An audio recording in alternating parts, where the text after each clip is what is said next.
Hey there, fellow LARPers, and welcome back. I'm Steven, your foraging LARPer newshound, and this is Adventurer's Dispatch, where we keep track of what's happening, what's shifting, and what's quietly building behind the scenes. If I've missed something or you're privy to some secret bit of news, drop a comment below. And while you're down there, like and subscribe if you could, it really helps me out. This week, a lot of organizers are showing their hands, posting calendars, announcing second editions, publishing vision documents, and staking claims about what kind of experiences they want to be known for. So let's get into the headline. Vampire the Masquerade LARP has officially opened applications for Volume 2 and takes place in Poland at a castle venue scheduled for late April 2026. Applications are open now using a casting-based sign-up process, not first-come ticket sales, so yes, they are actively looking for players.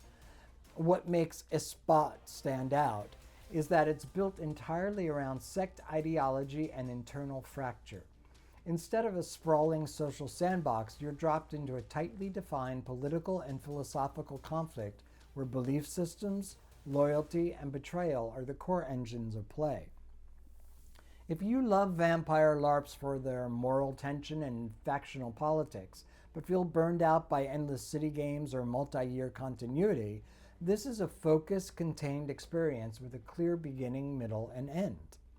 This is very much a now decision, not a check back later situation.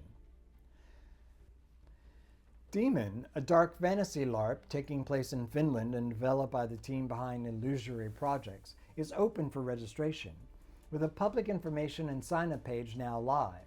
It's scheduled to run in 2026, the English run happening October 2nd through 4th, in Lahti, Finland. Based upon themes from His Dark Materials by Philip Pullman, Demon is built around temptation, power, and moral compromise, a setting where characters are repeatedly asked what they're willing to trade, justify, or lose in pursuit of influence and survival. The pressure is social and ethical first, with mechanics designed to make those choices feel consequential. If you're drawn to dark fantasy that stresses internal conflict, ethical tension, and atmosphere over spectacle, and especially if you enjoy Nordic-influenced design sensibilities and a very small player pool, as well as the world of Philip Pullman's novels, then Demon is firmly in your lane. You need to sign up in pairs, you and your demon, and registration closes the 1st of February.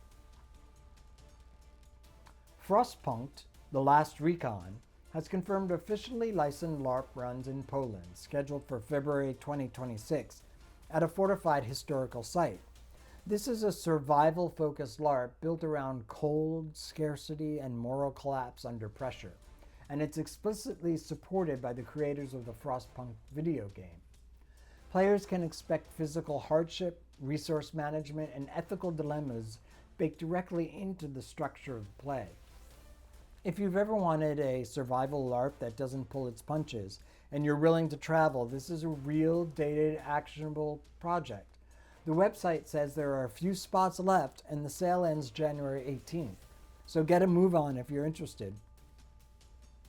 The Brandywine Festival, built around a community of hobbits and all the adventure and food eating that entails, has confirmed its second annual event, scheduled for October 2026 in Kentucky, and is already communicating ticket availability publicly.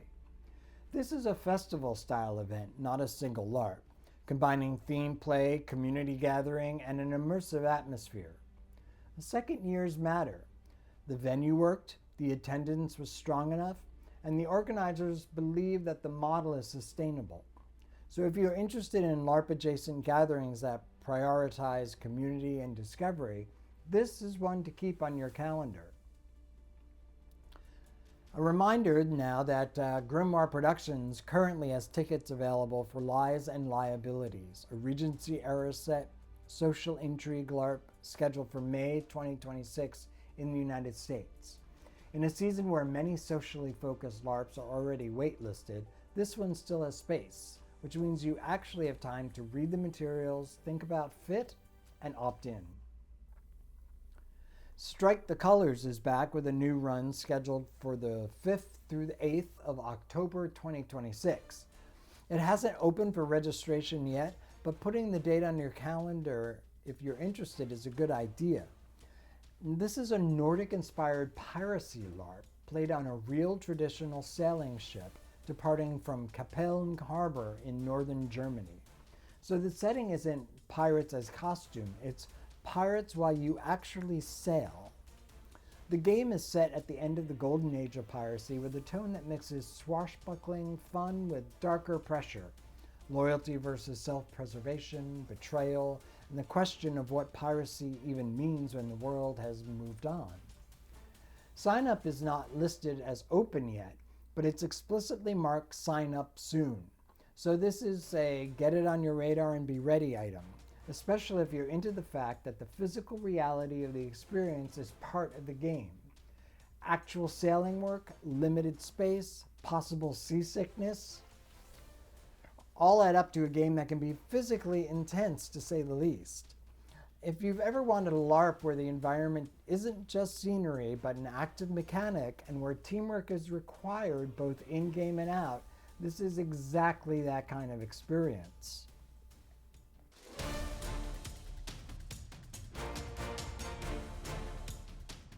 Germany's long-running post-apocalyptic campaign Endzeit has confirmed its 2026 event date, with player registration beginning to roll forward in stages. A note here, according to their website, there will be English help throughout, but some German knowledge is probably best. Endzeit is a large-scale post-apocalyptic LARP held at a dedicated site in Germany known for its gritty tone, persistent factions, and survival-driven play.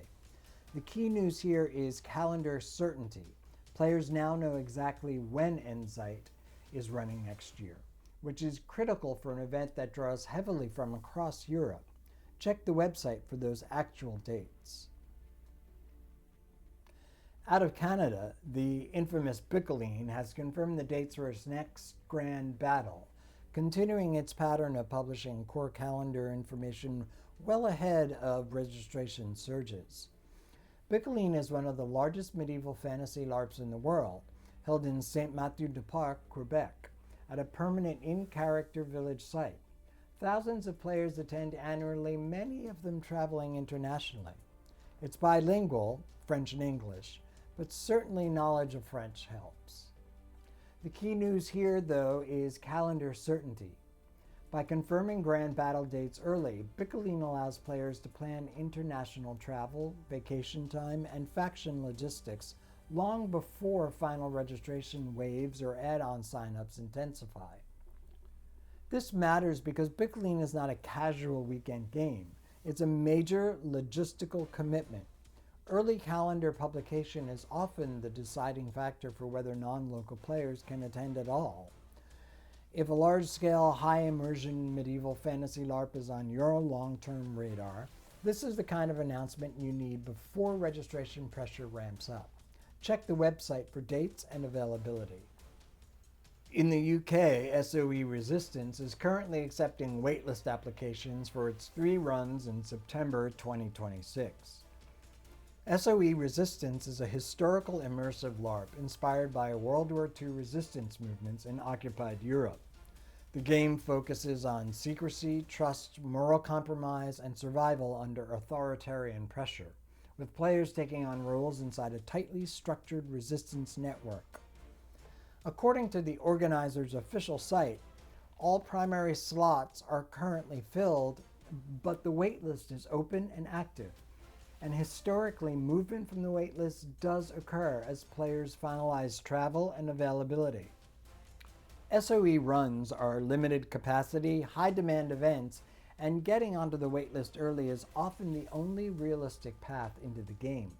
For players interested in historically grounded, emotionally intense immersive play, especially in the UK, this is a very much now action, not an afterthought.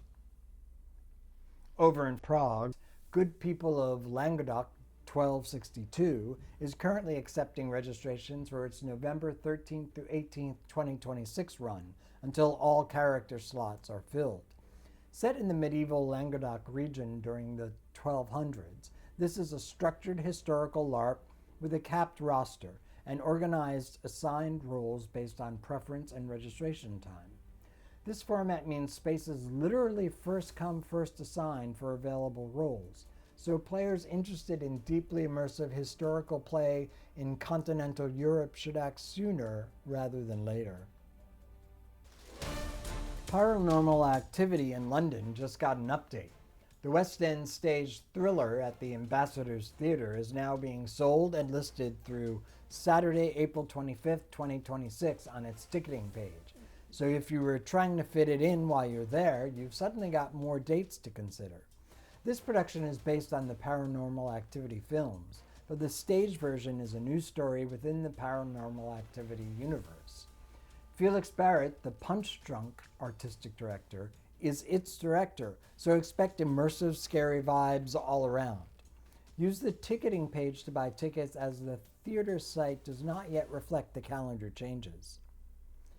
In New York City, the immersive theater piece A Brooklyn Dream is gearing up for another run, with a confirmed performance date of January 31st, 2026 at the Brooklyn Pop.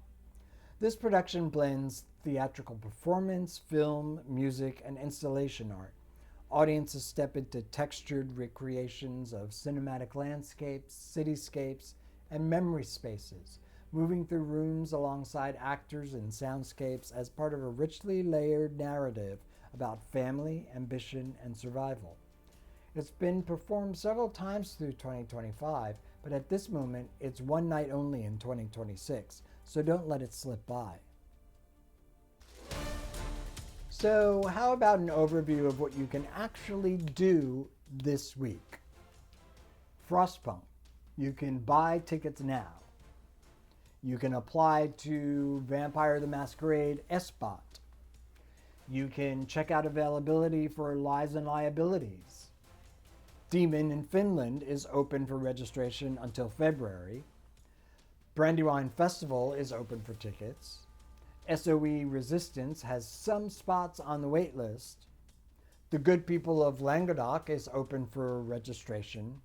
And Brooklyn Dream is one night only on January 31st in New York. Get your tickets now. And with calendars dropping left and right, you can start deciding which festivals and gatherings you want to prioritize later in the year. This is planning season. Use it. All right, feature time. And this week, because it is January and half of us are currently living inside a wool blanket, I want to talk about something we don't do enough of in LARP culture. Not just how do I survive the cold, but how do some games use winter on purpose, as mood, as pressure, as texture, and sometimes as the entire point. Because cold weather LARP isn't one thing. It's at least 3 different categories, and each one asks different things of your kit, your body, and your expectations. So let's break it down with specific examples, and then I'll give you a practical checklist you can actually use before you commit your weekend and your toes to the experience. Category 1, the Castle Winter. You sleep indoors, but the season is still part of the magic. This is the version where winter is mostly outside the windows, but it's still doing heavy lifting vibe-wise. The cleanest example of this took place this past December, actually. College of Wizardry 27 Wintertide. It was an immersive magic school weekend at a castle in Poland. The pitch was very clear. Overnight castle stay, meals, hot drinks included, robes and house badge provided, classic live inside the setting blockbuster immersion. Why winter matters here is subtle but powerful. A castle in winter naturally compresses people together. You get more corridor experiences, more late night whispers, more spontaneous scenes in warm, common areas, more candlelight, more let's talk by the fire because going outside is certainly a choice. Even if the plot isn't winter survival, the season changes how the social fabric behaves. And here's the key prep note for Castle Winter games. Your real enemy is not freezing, it's overheating and sweating indoors and then stepping out into a cold stone corridor or nighttime air. So you pack like you're going to be adjusting constantly. Base layer you can live in, a mid layer you can add, and an outer piece that still reads in setting. That 3-layer logic isn't just LARP wisdom. Outdoor clothing guidance tends to say the same thing. Base layer to wick, middle layer to trap heat, outer layer to block wind and wet. So for castle winter games, I'm thinking a breathable base layer you can stay in all day, costume silhouette as a mid layer, and then one I can step outside outer layer that doesn't destroy the way you look. Category 2, the winter lodge. Cabins, camps, heated buildings, and the cold is still part of the weekend. This is the most accessible version of cold weather LARP for a lot of players because you're not sleeping in a tent, but you're also not living entirely indoors. A great example here is LARP Adventures Winter Council, happening at the lodges in Gettysburg, Pennsylvania, on January 23rd through 24th, 2026. Its website includes cabin accommodations info. This format is honestly an underrated sweet spot. You can do a winter aesthetic, you can do night scenes, you can do travel-friendly packing, and you still have a retreat base when your body says, okay, we're done being heroic for a moment. And when games are in this category, you can actually lean into winter as a story engine without risking the entire weekend. Here's what winter does best as narrative. Scarcity. Who has resources? Who doesn't? Distance. Your help is far away. Silence. The woods feel bigger at night. Fragility. One mistake matters more. In lodge games, the cold becomes a pressure you can flirt with without it becoming a medical situation. Category 3, the winter field. The cold is not just atmosphere, it's logistics. This is where we talk about the brave, the stubborn, and the people who generally love waking up to frost on their tent canvas. Winter field games can be post-apocalyptic weekenders at camps, campaign games that run in January, February, early spring festival games where nights are still brutal, or survival horror experiences where discomfort is part of the contract. An example of this is Frostpunk, The Last Recon, a psychological survival horror LARP in Poland. It's one of the clearest winter's mechanics examples. It doesn't just say, come suffer for immersion. It tells you what that means materially. The ticket includes accommodation in ruinous fort conditions with camp beds and wool blankets, plus a heated off-game area listed in the included amenities. What, no pool? And that's the real dividing line for winter field games. Is the game cold because nature is cold, or is the game cold because the design is deliberately using cold as a constraint? If it's deliberate, you should see some evidence. Heated off-game zone, warm food access, clear safety policy, explicit sleeping conditions, and usually some kind of this is the intended experience language. If you don't see that, then treat it as the organizers might be relying on the players to solve the problem of winter. I.e., there's vague packing advice like dress warm without specifics, and there are no extreme weather plans communicated.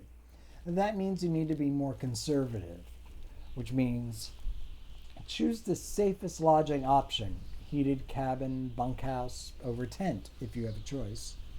Pack to exceed the expected low, sleep system rated colder than forecast. Bring redundancy, extra base layers, extra socks, always extra socks, backup gloves. Limit night scenes if you can't rewarm easily, and plan for early exits, a car nearby, warm change of clothes somewhere. If you're new to winter camping, don't make your first winter LARP a tent-required game. The big question, do I need to be concerned with weather if I'm not tenting in winter? Well, always, but sometimes it's heat you're concerned with, if not winter. And sometimes you're tenting in winter-adjacent conditions, late fall, early spring, where nights still dip hard. A good example of a game that openly supports tent culture is Empire in the UK. Empire's 2026 dates list winter solstice as April 24th through 26, 2026. Now, April isn't January, but if you've camped in the UK in April, I'm sure it can absolutely behave like winter at night. And Empire doesn't just assume you'll figure it all out. Its official site even has a page describing their official Bale tent partner and how it integrates with camp planners and site logistics. So tenting isn't inherently reckless, but it does mean you're playing a different type of game. Now let's get brutally practical, because the difference between this was the most atmospheric weekend of my life and I hated every minute and my character died of hypothermia in the parking lot is sleep, dryness, and feet. There's a line from LARPin's advice article that I love because it's so plain. If it's cold, thermals are key. That's a gospel to live by. And right after that, the single most important sentence for winter weekenders is get a good sleeping bag. You'll not regret it. If you're doing any kind of winter field or winter lodge game, your packing priority should be sleep system, bag, pad, whatever else keeps you off the ground. Base layers you can rotate so you stay dry. Socks and footwear plan. Outer layer wind protection. And everything else. Because cold doesn't just make you uncomfortable. Cold makes you tired, and tired makes you make bad calls. And if you want a simple costume principle that holds up, one gear guide puts it cleanly. Winter. Layering is important. Warm undergarments and a thick cloak or coat as the top layer. That's it. That's the whole design. Now, the winter trap nobody expects, sweat. If you remember one thing from this segment, make it this. Being cold is annoying. Being wet in the cold is dangerous and also miserable. So if you're going to run around doing combat, hauling props, or sprinting to plot in the woods, you should plan your costume like an adjustable thermostat. If you can't remove something, you'll overheat. If you overheat, you'll sweat. If you sweat, you will chill later. That is why winter LARP hero moments often come from players who look less dramatic but are still present at 2 a.m. because they can regulate. All right, so who is winter LARP for? Winter LARP is for you if you love atmosphere, you like smaller, tighter social scenes, you enjoy survival tone, horror tone, or we're stuck together stories. You'd rather have 3 intense scenes than 12 casual ones. You're okay spending effort on logistics to get something rare back. And it's not for you if you already know cold makes you shut down, you can't sleep unless conditions are perfect, you don't have the budget for proper layers and bedding yet, and you're chasing FOMO instead of chasing serenity. The last one matters, because winter games are often high reward, but they demand honesty. The reason cold weather LARPs are loved is because they create instant stakes. You don't need a villain monologue to feel urgency. The world itself is saying, take care of yourself, take care of your people, or the story just stops. And whether you're doing a castle immersive like College of Wizardry, a winter lodge weekend like Winter Council, a winter survival horror like Frostpunk The Last Recon, or spring but it's still cold tent culture like Empire, the question isn't, can you handle the cold? The question is, do you want the cold to be part of the story you're telling? Because if the answer is yes, winter can turn a normal weekend into something rather mythic. That's it for this week. All official links and resources are in the description below. Please like and subscribe. And while you're on organizers' official pages, remember to read carefully, plan intentionally, and don't feel pressured to chase everything. Remember, don't chase FOMO, chase serenity. And until next time, forward, into your story.